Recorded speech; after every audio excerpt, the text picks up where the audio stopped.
As you probably know, there are many uses for industrial hemp. My particular interest is in the paper industry.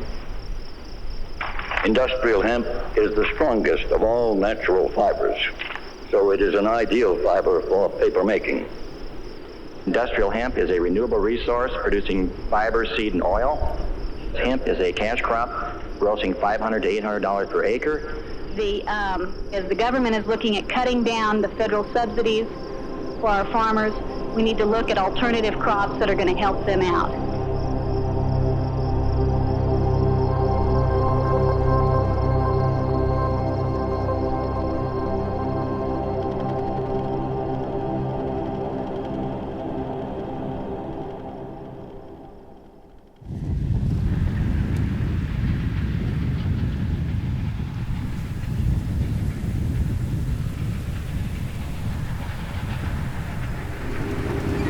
All we're doing right now is we're growing this corn and we're selling it wherever they're taking it, overseas, feedlots, whether it goes to beef and then the beef gets sent overseas.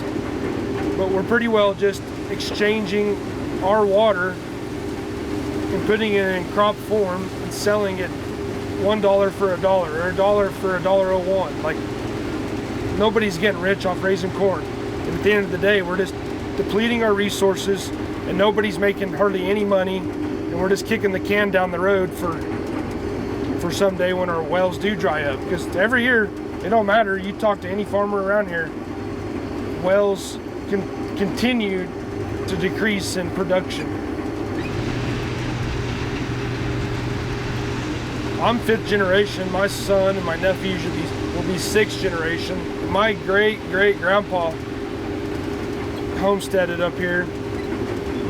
And yeah, they seen the depression, and he just never left. They toughed it out. That's why we're still here today.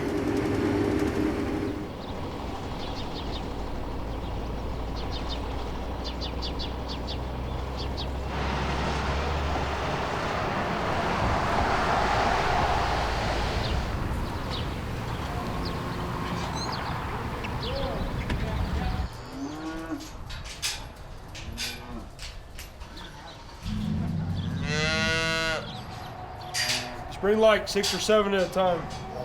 My name is Rafe Schroeder. I'm a 5th generation farmer and rancher in Campo, Colorado. I farm with my brother, my dad, my mom. Now I'm married and my brother's married, and we both have kids, so they'll be 6th generation. And we run cattle and plant corn, wheat, alfalfa, milo, and hemp. Those are some of our most notable crops.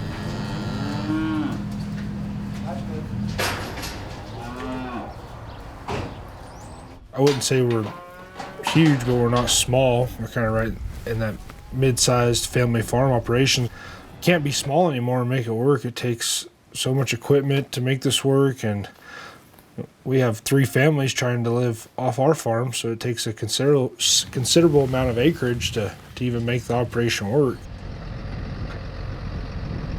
A lot of parents that are in ag and farming, they don't want their kids to do this, and after I've seen a few hardship years trying to do this, I can understand it's really, really stressful, and it's hard to come home at the end of the day and know how hard you worked and how many bills are still left to be paid. And at the end of the day, I mean, we still got our family and our health, and we know what's important, but it still doesn't justify the fact that you just work nonstop to try to barely get by.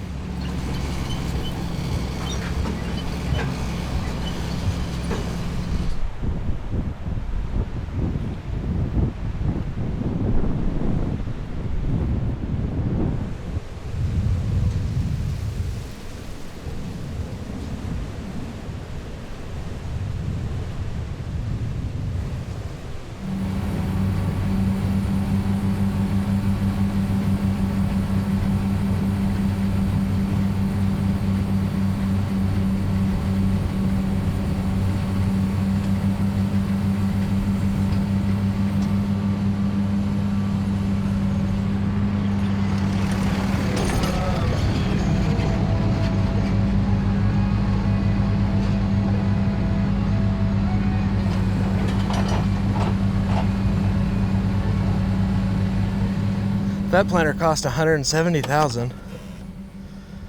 Just the planter, not the tractor. The tractor was another $150,000. When you talk about equity, that's where all of our equity's at, is in our equipment. So we work all of our life and buy this equipment and pay for the equipment.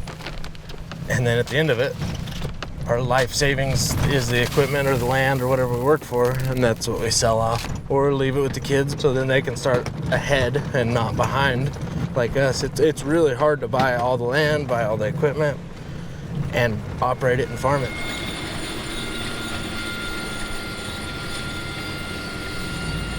It's the big town of Campo. This is Campo, yeah. Born and raised here, and nothing's changed. Not even the highway, it's the same. And my kids, they act like they want to do it some days, but you never know. I just keep building it for... That's what my dad said, his whole life he always built it for the family in hopes that his kids would want to take it over and keep going. But CBD's changed his life for sure. I've noticed just going through cancer. He had throat cancer, so his was pretty... He had a tube in for 6 months. He couldn't eat, drink, nothing, so he had that tube, and it brought his appetite back, his demeanor, his attitude. I mean, everything was just back to normal once he started taking that stuff. So he was using it, and then Ryan Laughlin contacted us to see if we'd be interested in growing some, and we said, yeah, for sure we will. Within 9 days of saying yes, we have seeds in the ground and starting to grow. I had never even seen a hemp seed or marijuana seed, for that fact. It was all new to me, how tiny they were.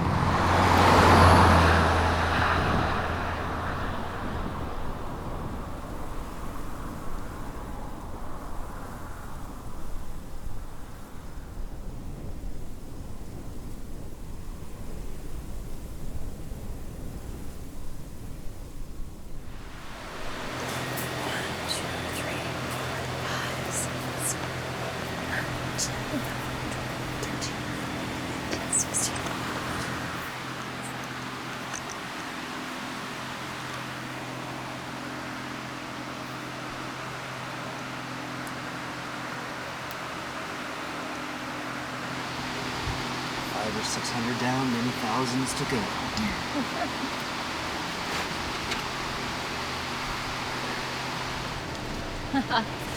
Will says, hi Bethleen, my business account at Wells Fargo is being shut down and they aren't giving me a reason. What bank should I use? Well, I think we all know the reason. I'm just gonna call him. Hey, Will.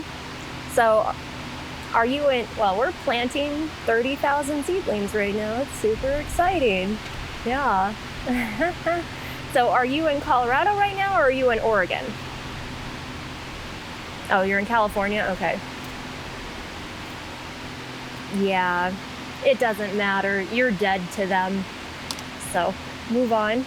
I was going to say, if you were going to be in Colorado... you should go to the Chase Bank on Boardwalk in Fort Collins because they are a hemp-friendly bank, and Chase is branch by branch for accepting hemp accounts or not. And so I would say shop around at Chase. That's probably your best bet. You don't want people in Yuma knowing your business? That's so funny. Yeah, I had a girl at Tractor Supply ask me today, she's like, you don't grow marijuana, do you, Bethleen? And I was like, I wish I would have so much money. And she looked at me funny. That's what I tell everybody.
name's Mike Sullivan. I'm a co-owner and operator of Hemp Farm Colorado. We do outdoor CBD acreage and year-round greenhouse production for trimmed flower, some biomass, and seed production.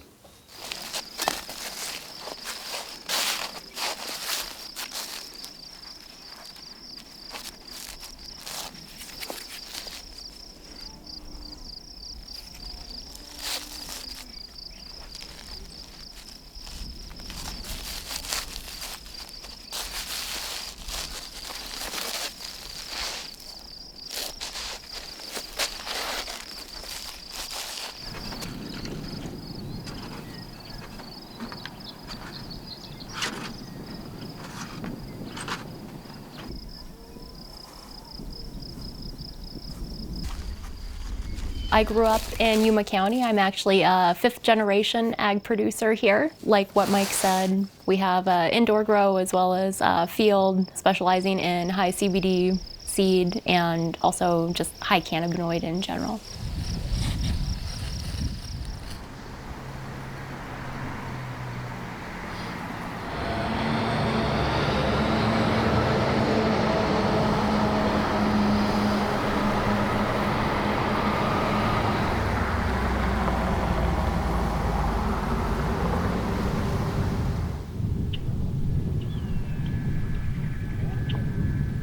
What is the date today? The 13th. Yeah. Today is May the 13th, and we're planting hemp. This crop is the actual first industrial hemp crop that's planted in a commercial farming application, so in 60 years, so it's pretty significant to Colorado and to the nation. My name is Ryan Laughlin. I'm a 4th generation Colorado farmer. In 2013, I challenged the federal government, the DEA, by planting 60 acres of industrial hemp. We actually had 2 different plots planted, and we did, the first plot was on Mother's Day actually, and my mother and my friend's mother actually helped us plant seed in the ground, and so that was a very special day for all of us. So that was our first, seed in the ground for 57 years almost, and so it was a pretty tremendous day. The majority of people agree that the drug war has to end, at least as it pertains to marijuana. Right. We need to decategorize the hemp from the marijuana. Yes, we need to start separating those. Yes, exactly. The DEA hasn't made that distinction because it behooves them not to. Mm-hmm. So, but what's happening, I think, is that as we can't continue to spend $1 trillion, hundreds of millions of dollars every year on the drug war, mm-hmm. $1 trillion so far that has failed, that it really is beneficial to the entire country for us to get this done.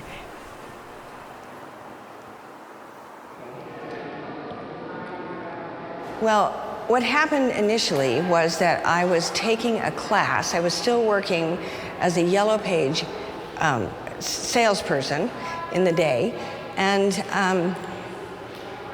I took a class for fun, and it was a political science 101 class, and there was a gentleman that year while I was watching the legislature named Lloyd Casey, who was trying at that point to get hemp legalized. Senate Bill 67 by Senator Casey concerning the production of industrial hemp as an agricultural commodity.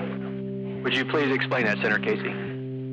The bill will permit in 1996, should it become law, one person, a farmer in Weld County, Bob Winter, president of the Weld County Farm Bureau, to plant a crop of industrial hemp. Industrial hemp is defined in the bill as having 0.5% or less of THC. How much different does this look growing in the field than the other hemp, and how easy is it going to be for people that need to regulate that other kind of hemp? The bill didn't pass because the DEA swept in the last committee. Up until then, it was passing through the committees, and the very last committee, they came in and kind of put the fear into the legislators who were looking to run for re-election, and emphasized that they would be looked upon as soft on drugs.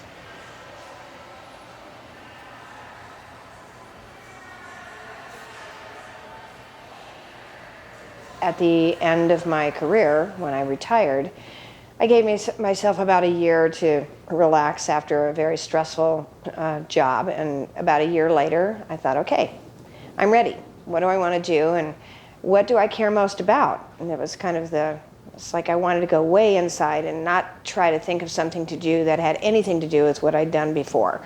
And so it's like, well, what do I care most deeply about? And I knew it was the environment.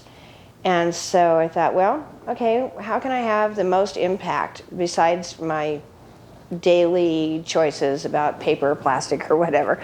And I knew that the answer was hemp. I mean, it came just like that. I just saw so many opportunities for agriculture, for the environment, and for the economy. I just thought, here's one thing that can have such a huge impact on all three of those areas. Industrial hemp is used for industrial uses, for various amount of products that could be very beneficial to our environment. Industrial hemp is a renewable resource producing fiber, seed, and oil. And whereas hemp is environmentally friendly, 1 acre of hemp saves 4 acres of trees. So if you really want to protect forests, if you really want to protect the rainforest, one of the best substitutes in the making of paper, which is our biggest user, is hemp fiber. Hemp seeds, in comparison, are 25 to 35% oil, and an oil which has been described by some as possibly nature's most balanced oil because of its extremely high essential fatty acid content. As you probably know, there are many uses for industrial hemp. Industrial hemp is the strongest of all natural fibers. I noticed at some point we got past what I call the giggle factor. In the early years when I would have a conversation with people, it was always, we'd have to get past, oh, can I smoke my drapes? It's like, well, you can, but you won't get high. So that was a frustration, but usually I could get past it enough to educate them that there was a difference between hemp and marijuana and what the difference was and what the incredible potential uses were for hemp. And, so I got a little education into each person I talked to. Right now they're sweeping the ground, which basically runs an implement just below the surface of the dirt and turns it at the same time.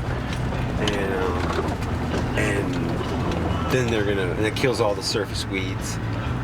And then we'll, there he is. Speeding too. And then we'll fill up the air seeder and start planting hemp seed.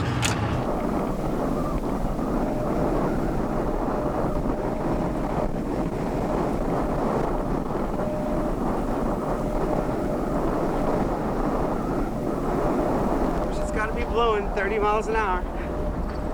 Colorado had just passed Amendment 64, and it just felt like, the time was there to kind of push this industry in the right direction. And I had a connection in Europe, was how I was able to bring in my seeds and to plant the 60 acres. So it was just the perfect storm. Everything came together.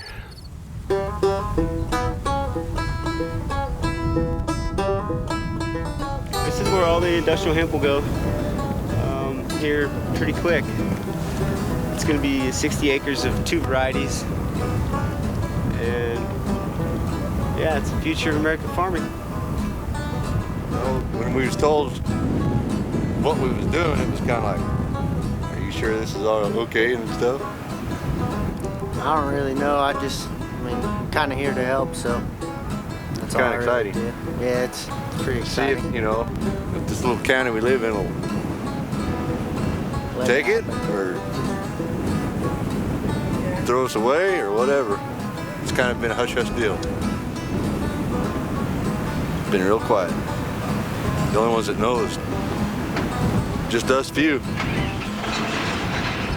Viable hemp seed at that time was literally sitting next to cocaine, heroin, and methamphetamines on the list of controlled substances. It's really what we needed, was just the push to get through it. Well, we've got 1,500 pounds of hemp seed. It's the start of the first American hemp crop. So pretty exciting. Getting ready to go put it in the air seeder here in about 45 minutes, hopefully. An hour. It's been an hour for like the last hours, 2 hours.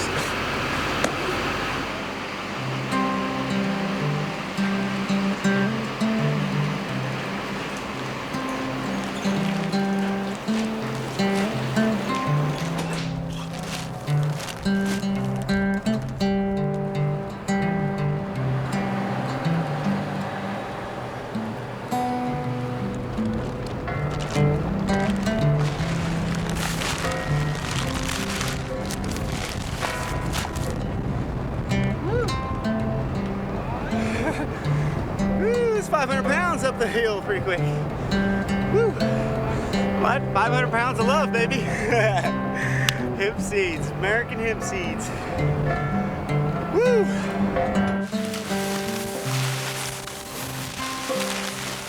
Well, I think, the farming has a future now because of industrial hemp. And you've seen it with other young people that are interested in it now because it's a new option. It's not corn, it's not wheat, it's not soybeans. This new option, it gives hope to the farmer, which is invaluable right now. That alone, you can't put a price tag on. When I was 18, I left the farm. I didn't see a future in agriculture as a young man. It was, 1991, and farming was hard in the 80s. A lot of our neighbors lost their farms to bankruptcy. And so I just didn't see a future in it. And so I left the farm. And when I did that, I, got out in the world and I smoked cannabis and I experienced life. And, as a farming kid, I was always, connected to farming, and I saw what Canada had done and the profits that Canadian farmers were doing, in the early, 90s. It was, pretty impressive. They were getting $400 an acre to where wheat was $30 an acre. So it really opened my eyes, and I had always said, if it ever became an option, that's what would bring me back to the farm, was hemp farming. Big conversation in the United States right now, actually, because the average age of a farmer is, I'm not even sure what it is now. It's over 60. And when I was a kid, the majority of people with family farms, they sent their kids to college and they said, there's no future in farming. You need to get an education in something else and you need to go work in a different industry. And maybe one child could come back to run the family farm. So most of the people my age that you see coming back that are on the farm now went to school and they have like an agronomy degree. So that's always a backup for them if they need to go be a crop consultant or something like that.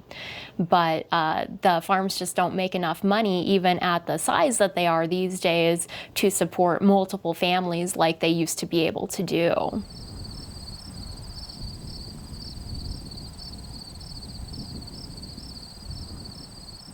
People in the farming community are excited about hemp coming in. You have a lot of pessimistic people that are against it just for the mere fact it is related to marijuana in a way.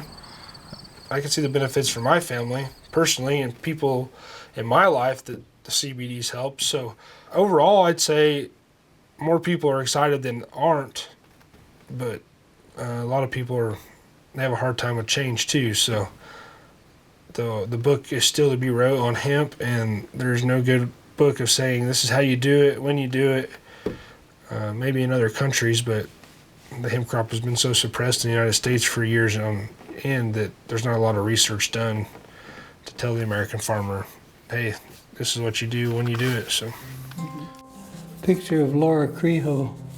She was a student at the University of Colorado when I first met her, and she's the one that said, you need to learn something about hemp. I was a brand new senator, and I was 66 years old. And I was kind of a free spirit type guy. So, hey, would you, Senator, sponsor a bill to legalize hemp? I said, sure. I need to know something about it.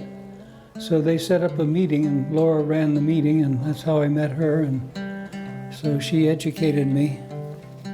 The bills were 95 and then 96. My God, I had every district attorney, I had every chief of police. I even had people from the Mad Mothers Against Drunks getting after me because you're promoting a gateway drug. Well, shit. THC in cannabis is no more a gateway drug than alcohol is a gateway drug. And it is not new information that marijuana is also a gateway drug. A youngster who smokes marijuana is 85 times more likely to use cocaine than one who does not. The Netherlands legalized marijuana to be sold in 2,000 coffee shops. Student drug use increased 250%. People will be able to take a hemp product and manufacture a street drug. We have proof of that in that 0.1% THC has been used and mixed chemically and formed a tobacco-type chaw for the street drug, 40% THC. It has been proven that marijuana causes schizophrenia, that there is not any safe way to use marijuana. Even 0.25% THC was found at Woodstock. That's what they all got stoned on. Senator Casey is on record in the newspapers as saying that he's going to legalize it come hell or high water. And he also is saying that he is doing it because we have too many people in jail on marijuana offenses.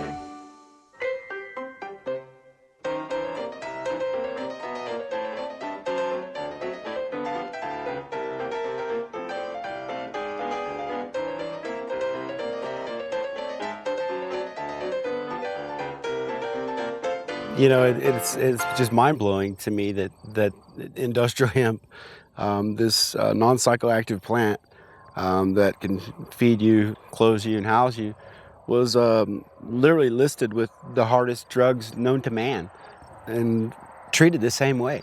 You know, and anybody who grew it was a criminal. And so it's just insane to me. I can't even understand it, how we got to where we are. But thank goodness we're on the right path, you know, to correcting that. So right now, currently in the United States, our THC limit is 0.3% of THC content in the plant, and that's the psychoactive component that will get you high. Unfortunately, a lot of these farrow hemp that we grew back in the 40s, which is very, very good genetics, a lot of them are 0.5%, so 0.5. So we're just not able to utilize these little genetics that I guarantee in 1942 they never did THC analyzation on a hemp crop and didn't force a farmer to actually pay money to do that as well. Yeah, I mean, it really is insane that here in Colorado, especially here in Colorado, that we are required to follow this 0.3% limit because we have legal cannabis that literally has 30% THC in it. It averages 20%, you know, on average at your dispensaries. That's what you'll get, is 20%. So, you know, there's no benefit to a marijuana grower to grow 1% hemp, you know, for THC when you can, you know, grow 30%. So it really just does not make any sense other than it's another regulatory set by states and governments.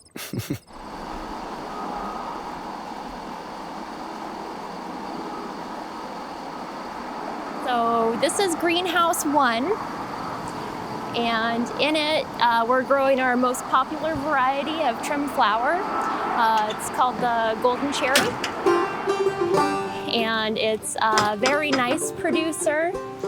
It's got a few more weeks to go, but you can see that the buds are filling out very nicely and significantly down the stem as well. Okay, and this is Greenhouse 2. So this is a new variety that we've been working on, and it got a lot taller than we anticipated. The top of the greenhouse is 12 feet tall. The greenhouses themselves are 24 by 100 foot long. Pretty interesting to work in here. There's a very limited workspace now.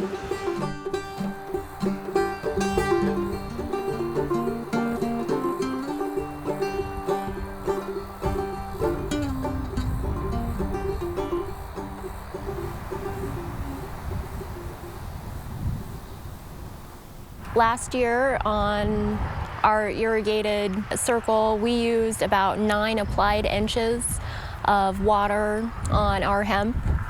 And traditionally for the area, if you look at corn producers, they're anywhere in the range from 18 to 24 inches throughout the season annually. And some of that does depend on soil type, because your sandier soils, they don't build up that cone of depression as fast, and so they need to apply more water just to properly saturate the root zone. But in theory, more of that does travel and make it back down to the aquifer as well. The Ogallala Aquifer is the nation's largest underground reserve of water, and it is underneath 8 states. It stretches from the Dakotas all the way south to parts of Texas. A lot of farm ground is located on the aquifer, and for many communities, it's their only source of water.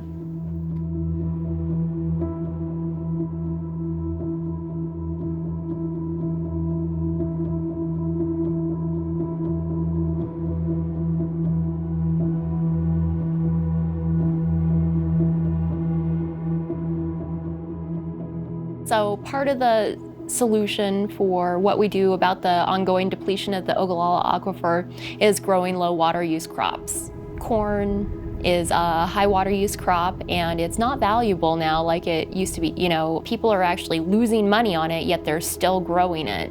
And part of it is just generational mentality, you know, like I don't know what else to do. My grandpa grew corn and my dad grew corn, and so I know how to grow corn. And so taking on a new crop is challenging. Pretty much every farmer out here, how they afford to farm is they have an operating loan. And so whatever they want to do, their loan officer at the bank has to approve of and say, yes, this should make money. And so we've seen instances where a producer is interested in growing an alternative crop, and his loan officer says, absolutely not, we won't lend you the money. And so most people just take the path of least resistance because, you know, things are hard enough. And so that's one of the biggest obstacles, I think, for adapting for some new lower water use crops like industrial hemp.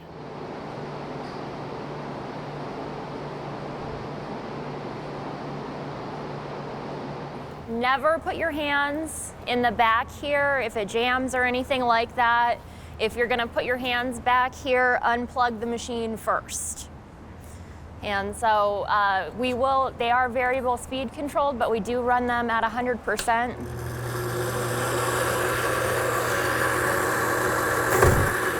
And then you just push it down. I'll try this one again. You can see it just kind of breaks it off smaller like that. And so that'll get it appropriately processed. And so we've got over 10 acres left of plants that we have to get dried in the warehouse. And so the idea is to kind of get the process, or get them dried and off the lines as quickly as possible so we can get more of the material in out of the field.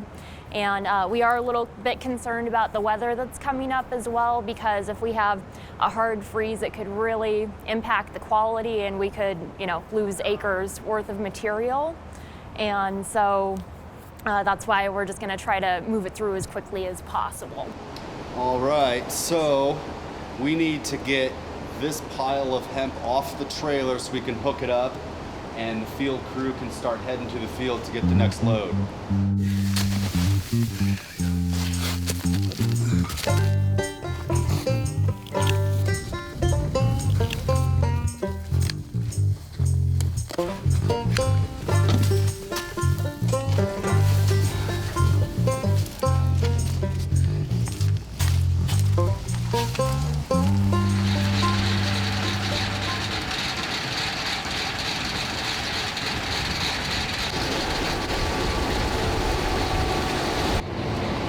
Harvest time is definitely no joke. We've been running 12 to 16 hour days, 7 days a week right now. A few days the days that it's too windy to run, or if there's weather, then we still work a 12-hour to 16-hour day just doing maintenance and keeping the equipment up. From the first time it freezes, you have 7 to 10 days to get the product out of the field before it starts losing its quality. So we are definitely in a push right now to get all of the crop out. And we still have 10 circles to go, and we're trying to do a circle a day. We're averaging about 35 acres per combine, and each circle's 125 acres. So you can do the math on that. To do a circle a day takes a lot. We've had some breakdowns and some things that have slowed us down, but when everything's running right, we can knock out 125 acres a day.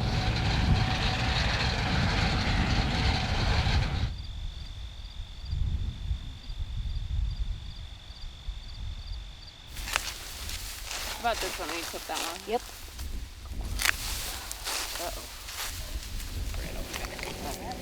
We started harvesting Saturday, and today is Wednesday, and tomorrow there's going to be a storm coming in.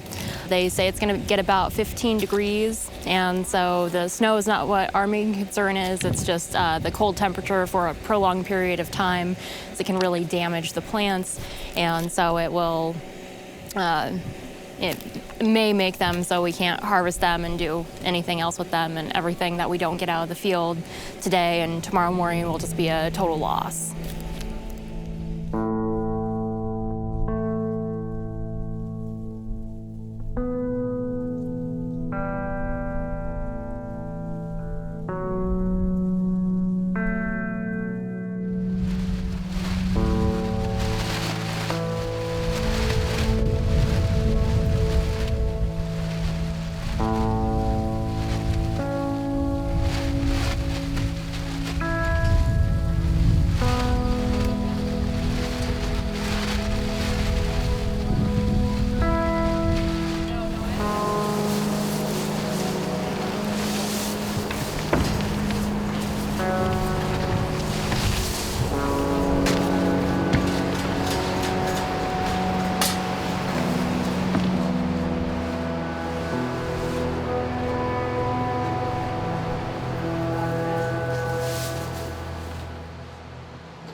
I'm just on their harvest crew and helping them with this, but they have so much.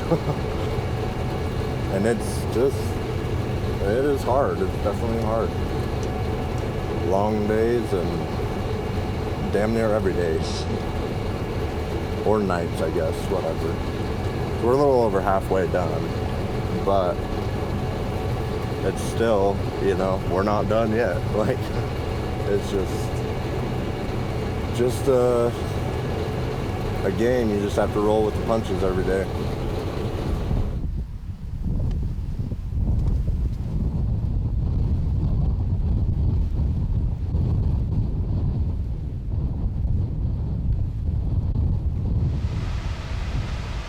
Yeah, they were saying on the news this morning it was like 30 or 40 degrees below normal.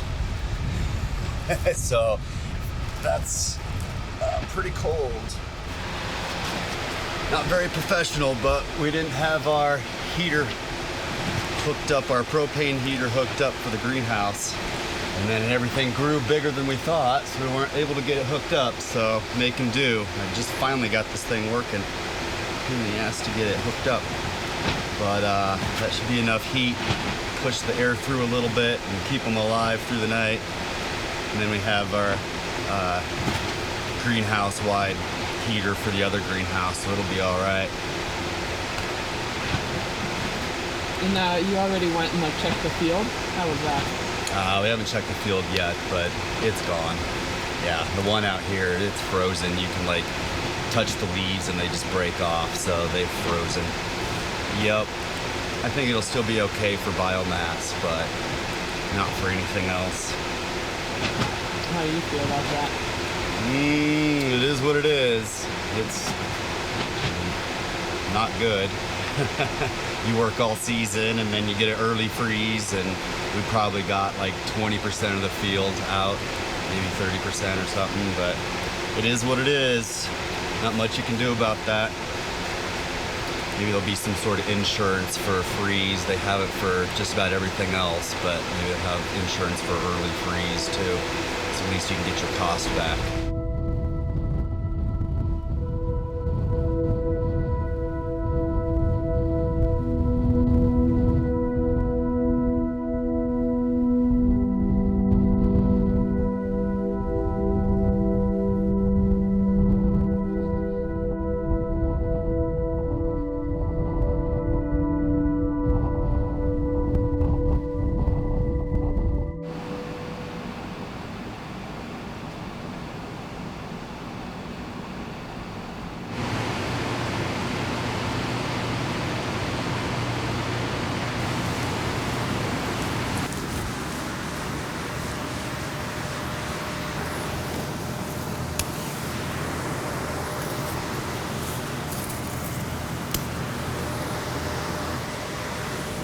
...2020 and 2019 were definitely challenging years for the industry. We saw a large amount of growth of the industry all over the nation, and unfortunately the infrastructure for processing wasn't set up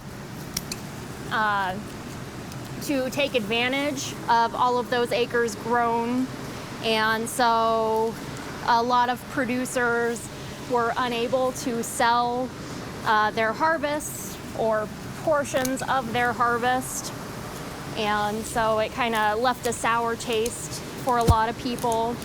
That, in combination with the continuing bureaucracy and trying to figure out how to regulate this plant,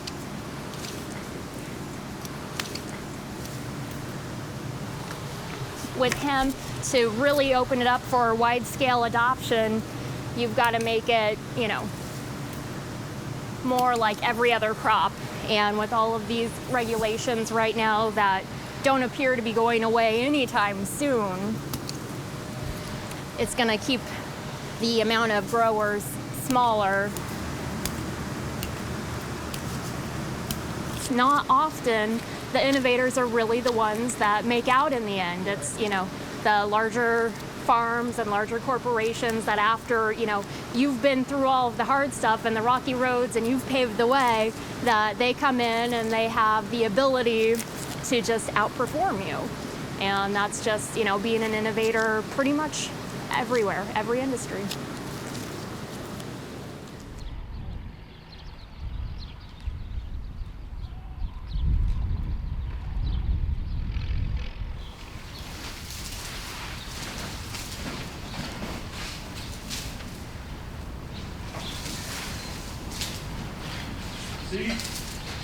Oh, no thanks. Yeah, we had one field feel hot. It went extremely hot. It was 10 times over the limit. It wasn't even close. So we blatantly got misled and taken advantage of for a lot of money and it wrecked our whole grow. We had to destroy it. A whole year's worth of work, an incredible amount of money down the drain.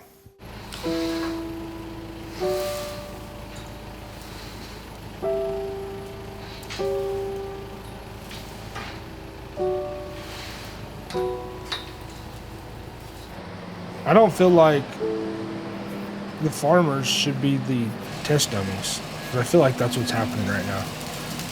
There's this whole world of hemp that's doors opening on, and all these people rush to the market. Nobody's got proven genetics, and then they're just throwing them at these farmers and saying, hey, grow this. And there's no defense for the farmer. Here he is grasping to try to make a living. He's like, yeah, I want to make a lot more money than I am. Yeah, I'll do it. And then when it's a complete failure, you're better off just sticking with what you were doing before, because it was all for nothing.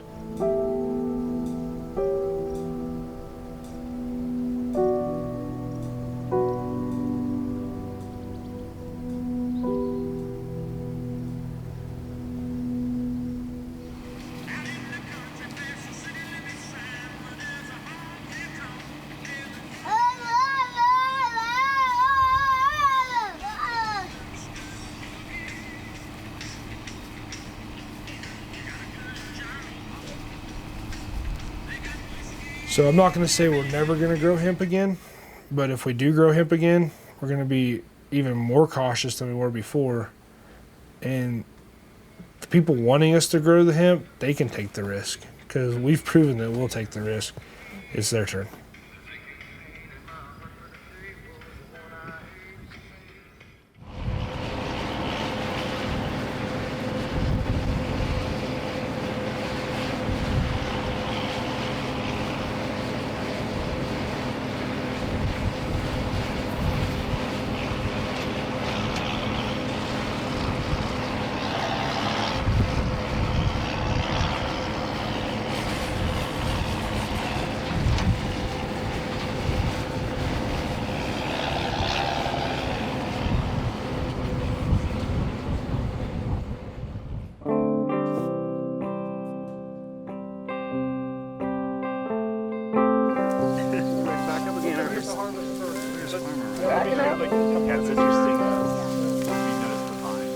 Oh, golly, man, this is my birthday. It's a Friday. It was his. Exciting.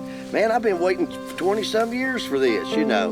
I grew hemp I helped the Indians plant it on the reservation. I've helped harvest in Canada. But in America, this is a whole different ball game. This is a whole other species of animal coming across here, you know. We have a farmer who's got kahunas. You know, we've got daggone a state here that's got leadership in it and people that's wide open in Colorado. This is a breakthrough across the country.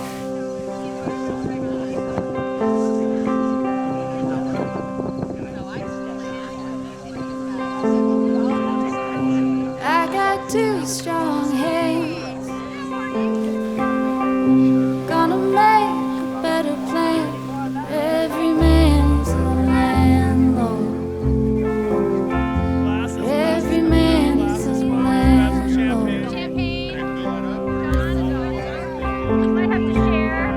If we can't make it out west, God will give us the rest. Build a home in the ground. Build a home in the ground.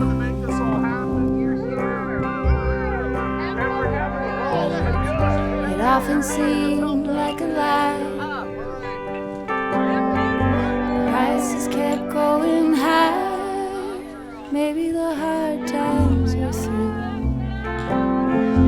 Maybe the hard times were through.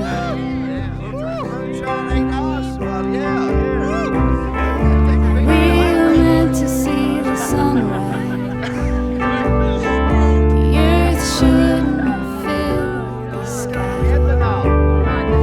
When the winds would whip us dry, we could always wait for the creek to rise.